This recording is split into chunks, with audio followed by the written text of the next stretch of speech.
Merci Monsieur le Président. Très brièvement également, pour saluer avec enthousiasme cette initiative de la 63 Compagnons bâtisseurs et Habitat et Humanisme Auvergne, dans un contexte qui est assez inquiétant, puisque les chiffres précisés dans la délibération montrent qu'il n'y a pas moins de 1400 personnes considérées comme mal logées, pour utiliser une expression très, très générale, alors que structurellement, il y a à peu près 1800 logements vacants en 2021, quelque chose de cet ordre-là.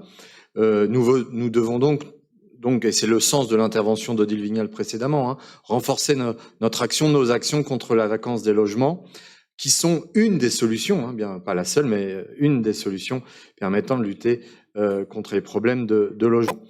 Malheureusement, une telle expérimentation ne sera pas suffisante et ne pourra absolument pas se substituer à une politique publique plus large de lutte contre les logements inoccupés. C'est tout le sens du plan local de l'habitat que nous avons adopté précédemment.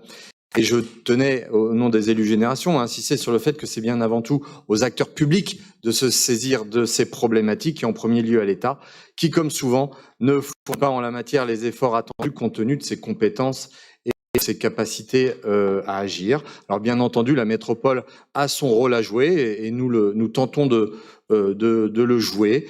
Les logements vacants constituent un levier qui est rapidement mobilisable pour satisfaire des besoins en logement. Par conséquent, nous voterons donc bien entendu avec enthousiasme cette délibération, mais nous appelons à la poursuite et à l'amplification de notre politique en faveur, pas en faveur, pour lutter au contraire contre le mal logement. Je vous remercie.